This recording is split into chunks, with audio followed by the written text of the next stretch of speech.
Bienvenue chez Elle est la Lune, le podcast inspirant qui va vous aider à entrer en action afin d'incarner et briller de tous les feux de votre belle puissance féminine. Alignement, liberté, féminin sauvage, un espace dans lequel on célèbre l'énergie féminine, où on honore sa nature lunaire en se connectant à sa véritable essence. Alors préparez-vous pour un merveilleux voyage à travers le cosmos féminin.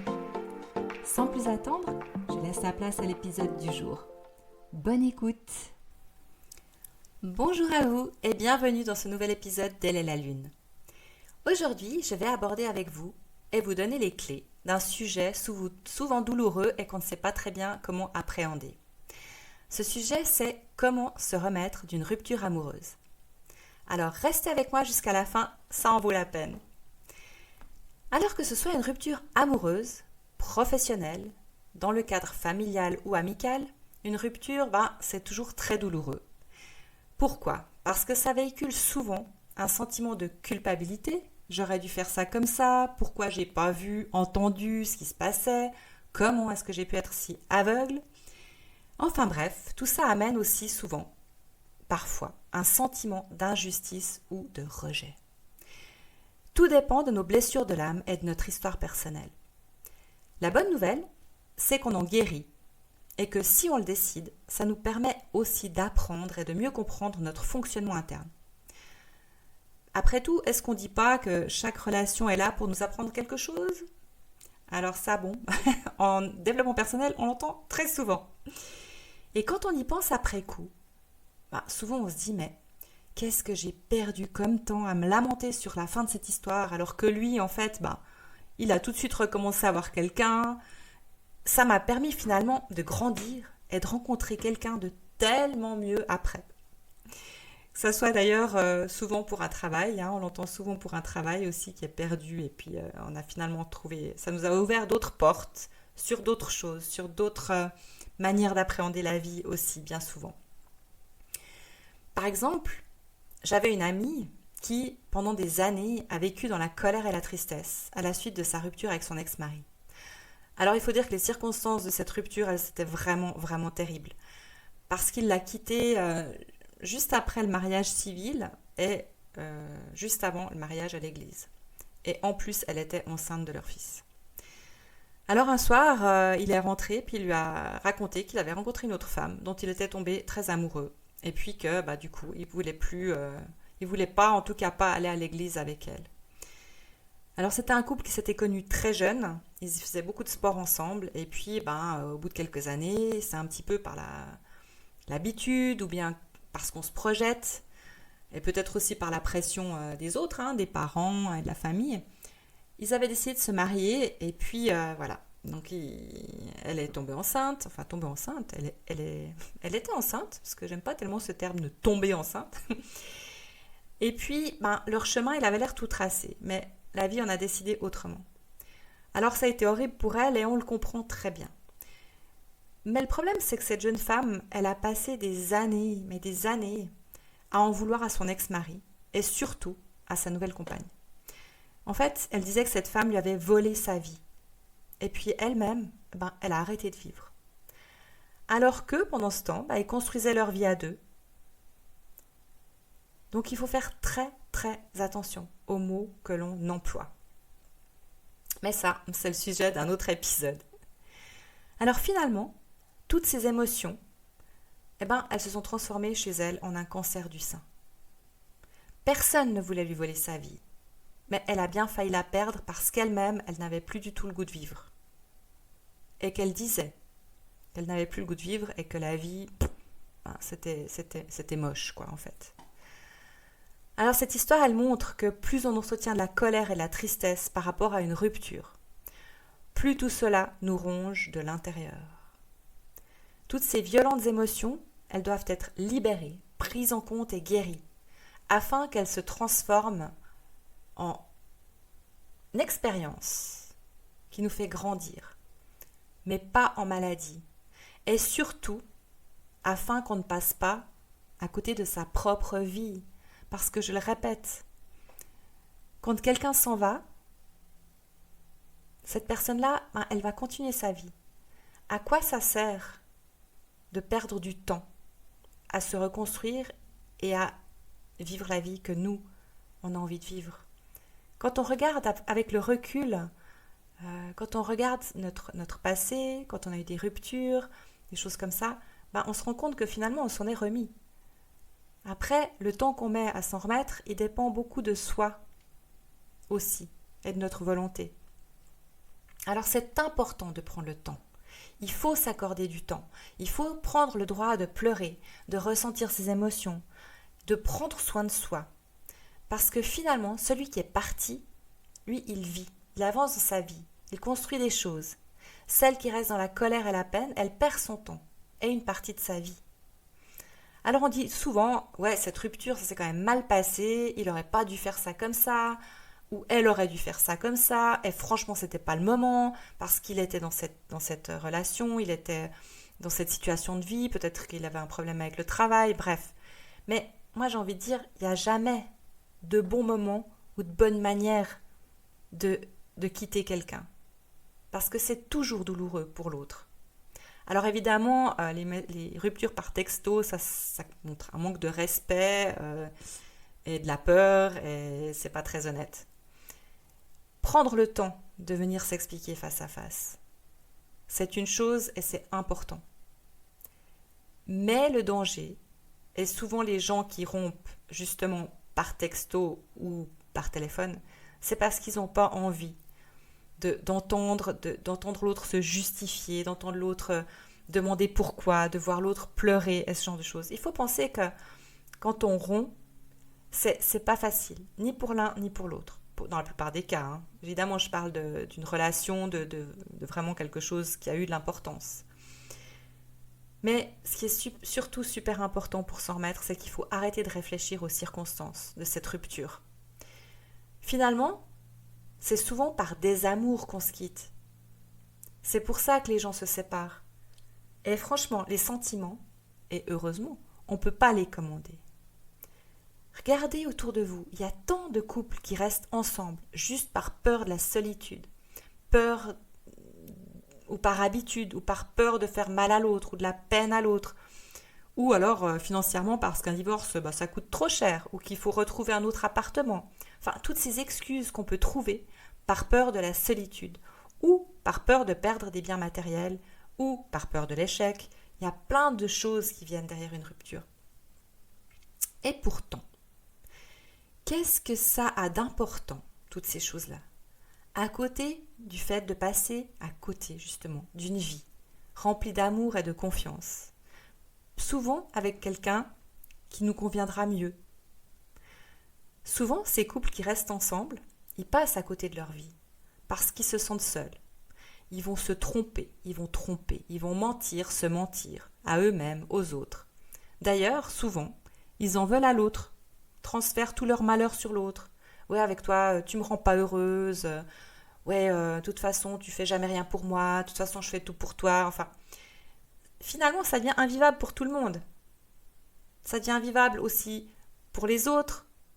Ça devient invivable aussi souvent pour les enfants. Donc, ils sont seuls. Et puis, ils sont responsables de rester dans cette zone de confort inconfortable et pauvre en sentiments et pauvre en tout finalement. Ces gens-là, ces gens qui restent en couple, alors qu'ils n'auraient plus rien à faire ensemble, ils sont plus seuls qu'une personne célibataire. Tout simplement parce qu'ils ne peuvent pas vivre la vie comme ils l'entendent. Ils ne peuvent pas se permettre de rencontrer des gens, de refaire leur vie, simplement avec quelqu'un qui leur correspondrait mieux. Ça m'est souvent arrivé de partir seule en vacances avec mes enfants, quand j'étais célibataire. Et le nombre de couples, j'en ai déjà parlé quand j'ai parlé de la Saint-Valentin, pour celles qui ont écouté ce podcast-là, le nombre de couples qui sont en vacances ou au restaurant et qui ne se parlent pas, qui sont chacun sur leur téléphone ou qui regardent dans le vague ou qui se font la tête. Moi, je trouve ça tellement triste. Donc, c'est vraiment dommage, mais vivons. Et puis quand quelque chose ne nous convient plus, quittons cette situation, quittons la personne, quittons un job. La rupture, qu'elle soit dans n'importe quel contexte, si on en arrive au point de rupture, c'est que c'était quelque chose qu'il fallait arrêter. Alors je dis pas que c'est facile, mais pour se remettre d'une rupture, il faut accepter que cette histoire soit terminée. Il ne faut pas refouler ses émotions. Il faut les exprimer, mais sainement. Admettre qu'on a aimé l'autre, sans le salir auprès des amis, auprès de la famille. Parce que ça met tout le monde mal à l'aise. Est-ce que ça vous est jamais arrivé de vous retrouver prise entre deux amis qui se séparent? C'est terrible. On n'ose plus les inviter, ni l'un ni l'autre, ni l'un ni l'autre, par peur que l'un se sente délaissé ou simplement parce que vous n'avez pas envie d'entendre critiquer quelqu'un que vous appréciez. Ah puis alors, s'il recolle les morceaux, c'est encore pire, parce qu'il y aura toujours l'un ou l'autre qui va vous demander, qui va vous tirer les verres du nez pour savoir ce qui s'est passé pendant leur rupture. Est-ce que ça vous est pas arrivé aussi? Quand il y a des gens qui se séparent, de vous retrouver coincé, ou alors, quand vous rencontrez quelqu'un, de l'entendre vous parler sans arrêt en mal de son ex. Ça, c'est un truc, je sais pas pour vous, mais moi, ça m'horripile, quoi. Je supporte pas. Je me dis, ok mon gars, si tu es capable à notre premier rendez-vous, ou bien à notre deuxième, ou bien au bout de 2 mois, ça fait qu'on est ensemble, de continuer de me parler de ton ex, en disant que c'était une mauvaise personne, qu'elle t'a fait ci, qu'elle t'a fait ça, patati patata, il faut juste laisser tomber. Moi, je me disais, voilà, les rares fois où ça m'est arrivé, parce que j'ai pas fait non plus 25 000 rencontres dans ma vie, mais les rares fois, quand j'étais célibataire, je me rendais à des rendez-vous, et qu'il y avait un homme qui me parlait de cette manière, je me disais, mais ma chère, mais imagine que tu as une relation avec ce gars. Déjà, il va sans arrêt te parler de son ex, et puis deuxièmement, le jour où ça sera toi son ex, tout ce qu'il est en train de dire sur elle, il va le dire sur toi, tout simplement. Et on n'est pas des sauveuses, on n'est pas des mamans. Donc, si un homme vous parle, ça c'est un petit aparté qui prend du temps finalement, mais si un homme vous parle de son ex, en bien ou en mal, mais surtout en mal, dites-vous bien une chose, c'est qu'il n'a pas fini, il n'a pas décroché. Et ça, on ne peut pas construire quelque chose de neuf si on ne se remet pas d'une rupture, si on ne met pas les choses au point. Donc prendre soin de ses émotions, les entendre, les accepter, c'est le premier pas pour guérir. Ensuite, observer, se souvenir de ce qui ne nous convenait pas dans cette relation, mais de ce qui ne nous convenait pas à nous. Parce que souvent, en tant que femme, on se demande quelle erreur on a commise. Ce qu'on n'a pas fait suffisamment pour qu'il parte. Pourquoi est-ce qu'il apporte à une autre ce qu'on attendait tellement de lui? Le mariage, l'amour, les enfants, la considération. Pourquoi il lui donne à elle ce qu'il nous a refusé à nous? Souvent, c'est simplement une question d'amour. Encore une fois, l'amour, ça ne se contrôle pas. Alors la vraie question que vous pouvez vous poser, qu'on peut se poser après une rupture, c'est qu'est-ce que moi je n'aimais pas chez lui? Qu'est-ce qu'il ne m'apportait pas? Quel est le besoin fondamental qui n'était pas comblé dans cette relation? Ça permet de sortir de la tristesse et d'apprendre. Souvent, lorsque je demande à mes clientes ce qu'est le bonheur pour elles, elles me répondent « en fait, j'en sais rien. » Quels sont vos rêves? J'en ai plus. Alors, ça c'est une question que vous pouvez vous poser, même si vous n'êtes pas en période de rupture ou quoi que ce soit. C'est super important. Si aujourd'hui, je vous donnais une baguette magique, comment serait votre vie de rêve? Est-ce que vous aimeriez? Vous me dites que vous aimeriez être heureuse. Ok? C'est quoi pour vous le bonheur? Parce que pour moi, le bonheur, ça peut être d'avoir une maison au bord de la mer, d'aller nager, ce genre de choses, d'avoir une relation amoureuse épanouie, d'avoir de l'argent. Ça peut être plein de choses. Mais la notion du bonheur, c'est pas la même pour tout le monde. Et c'est pour ça aussi souvent qu'il y a des problèmes dans les couples. Parce qu'on dit, il sait pas me rendre heureuse. Ou suite à une rupture, il sait pas me rendre heureuse. Mais est-ce que vous savez ce qui vous rend heureuse? Ça, c'est une bonne question à se poser. Et ça permet d'avancer dans la vie en allant rechercher ce qui nous fait vraiment du bien. Pas simplement des mots. On peut aussi dire qu'on aimerait avoir beaucoup d'argent. Ok. Pourquoi? Pourquoi est-ce que vous aimeriez beaucoup d'argent? Ça représente la liberté? Parce que vous pouvez vous acheter ce que vous voulez, parce que vous pouvez voyager, parce que ça sera encore une fois pour chaque personne différente. Vous aimeriez être libre? Ok. Libre de faire quoi? Ça aussi. C'est des questions qu'il est vraiment important de se poser. Parce que lorsqu'on sait répondre à ces questions, en toute conscience, il est beaucoup plus facile de savoir ce qu'on veut vraiment dans une relation et surtout dans la vie, pour pouvoir se construire une vie en accord avec nos besoins, en accord avec soi-même.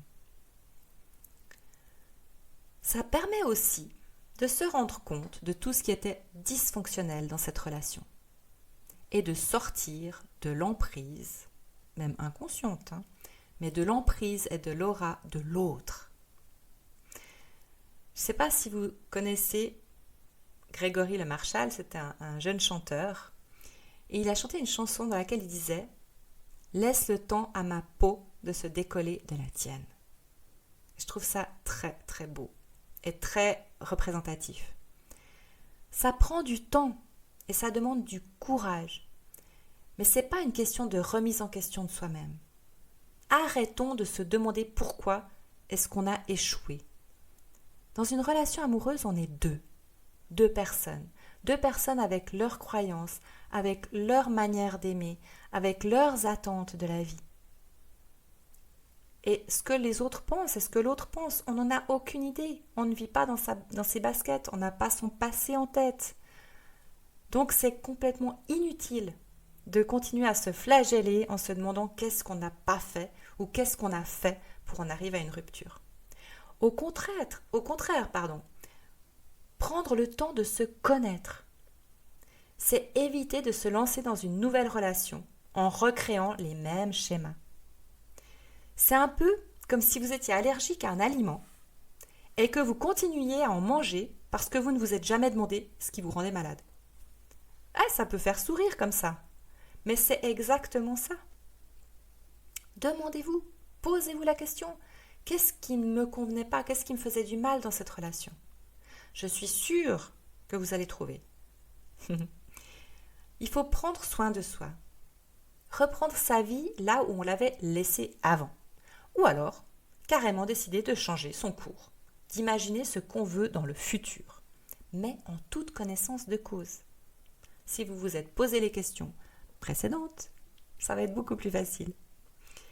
Prenez le temps de faire des choses que vous aimiez faire avant.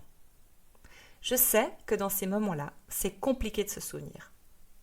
Alors, pourquoi ne pas projeter justement dans votre futur, sur votre nouvelle page blanche de la vie est la relation dont vous rêvez.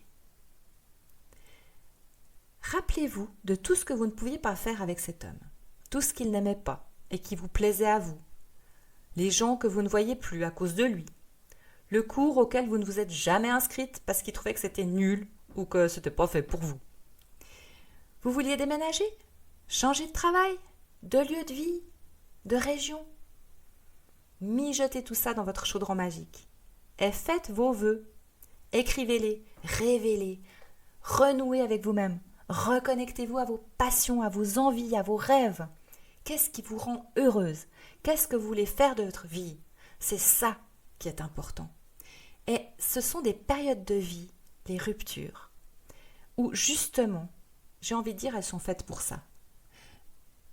Je suis convaincue que quand quelque chose est dysfonctionnel, la vie, l'univers, nous offre ces, portes de sortie? Ouais, on va dire ça, portes de sortie. Alors c'est douloureux. C'est un peu comme si on était dans un avion tranquille, en plein vol, en se laissant porter. Dans la routine, on sait qu'un avion, ça décolle de là et ça va aller se poser là-bas. Et puis voilà. Ok. Et que tout d'un coup, la porte de l'avion s'ouvre. Et il y a tout qui vole en éclats.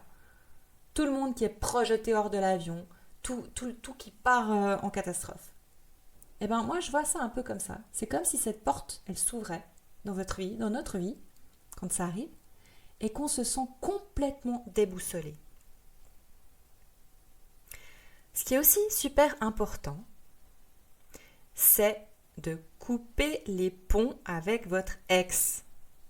Et j'insiste, il ne faut plus le contacter, il ne faut plus le voir, il ne faut plus rester sur votre téléphone à attendre un signe, un message, un appel. Il ne faut plus parler de lui avec personne. Il faut le bloquer de votre vie, bloquer sur les réseaux sociaux. Et surtout, s'il vous plaît, ne pas demander aux autres ce qu'il fait de sa vie. Est-ce qu'il a rencontré quelqu'un? Est-ce qu'il a l'air heureux? Est-ce qu'il a l'air malheureux? Est-ce que vous pensez que vous lui manquez? Toutes ces questions, elles servent qu'à entretenir la tristesse et les émotions négatives. Quand vous coupez les ponts avec quelqu'un, c'est comme on dit, loin des yeux, loin du cœur. C'est beaucoup plus facile de s'en remettre, parce que les souvenirs, ils s'estompent. Et forcément, les sentiments aussi. Et ça permet de penser à soi. Pas la peine de gaspiller plus de temps et d'énergie à quelqu'un qui n'est plus là pour vous. Vous êtes la personne la plus importante de votre vie. Entourez-vous de personnes bienveillantes. Passez du temps avec vos amis et votre famille. Et n'hésitez pas à demander de l'aide si vous en avez besoin à des personnes bienveillantes, des personnes qui vous soutiennent, des personnes qui vous tirent vers le haut. N'allez pas raconter vos malheurs à une copine ou connaissance qui passe son temps à critiquer les autres. Elle va vous pomper votre énergie. Certaines personnes se nourrissent du malheur des autres. Ces personnes-là, vous les connaissez. Ne leur donnez pas ce plaisir. D'ailleurs, souvent, ce sont ces amis-là qui vont venir vous raconter tout et n'importe quoi sur votre ex. Avec qui il sort. Oh, mais dis donc, il a mis bien peu de temps pour se remettre. Lui, il vit sa vie, il a l'air bien, il a même rencontré quelqu'un. Bref, tout ce que vous ne voulez pas savoir et qui vous tire vers le bas. Renouez avec les personnes de votre passé, celles qui vous ont fait du bien, celles que vous aimiez bien, celles que vous avez regretté de ne plus voir. Reprenez contact en disant voilà, je suis à nouveau célibataire, ça n'a pas marché, sans vous étendre, sans raconter ni critiquer, surtout sans vous replonger dans la situation et dans la tristesse. Reprenez simplement contact, comme si cette histoire avec votre ex était une parenthèse que vous avez maintenant refermée.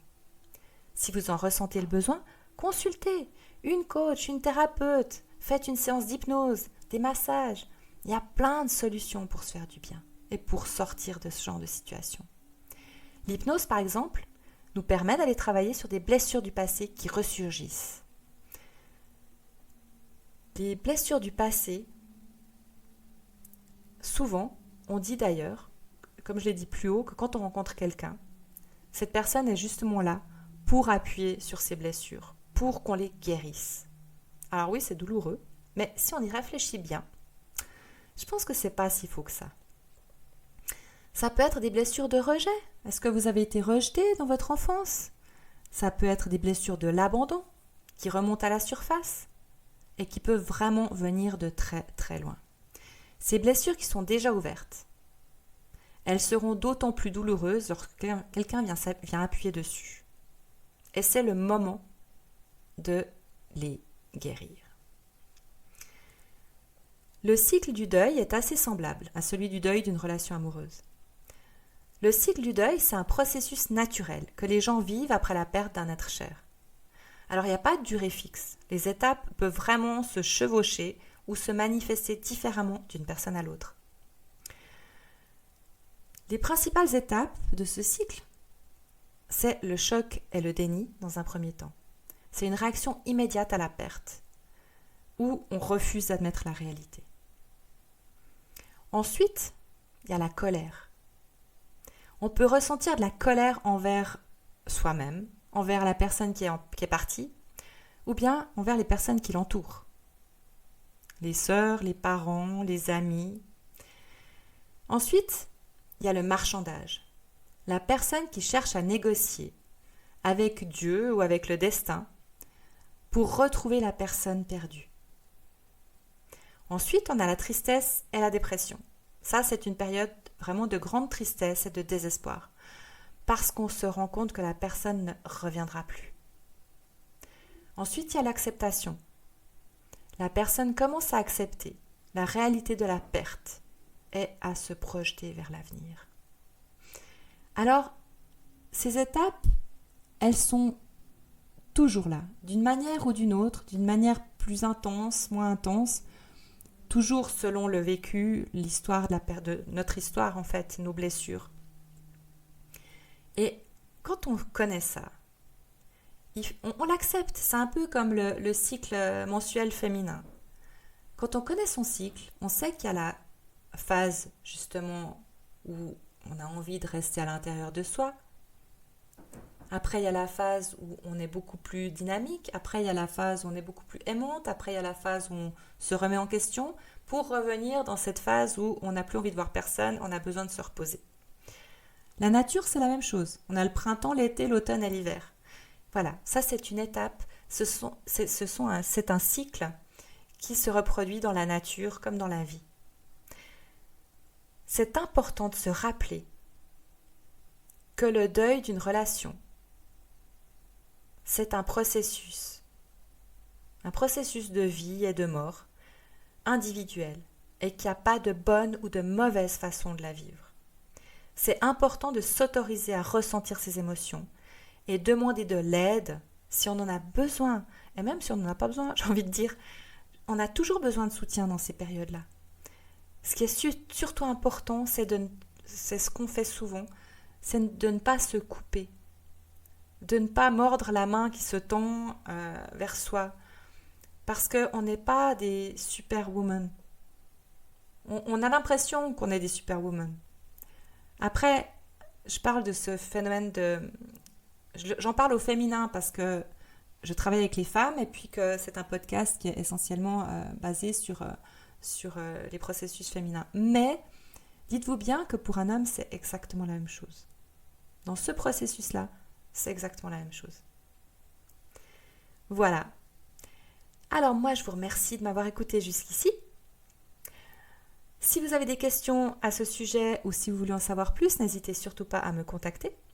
Si ce podcast vous a touché ou si vous pensez qu'il pourrait aider quelqu'un dans votre entourage, n'hésitez pas à le partager. On se retrouve très bientôt pour un nouvel épisode où on continuera à explorer ensemble les chemins vers une vie plus équilibrée et heureuse. Prenez soin de vous d'ici là et rappelez-vous, la première personne qui mérite votre amour et votre attention, c'est vous-même. Abonnez-vous au podcast Elle est la Lune. Laissez-moi un avis sur votre plateforme d'écoute préférée, YouTube, Apple Podcasts, Spotify. Partagez cet épisode avec vos amis et rejoignez la communauté Elle est la Lune sur les réseaux sociaux.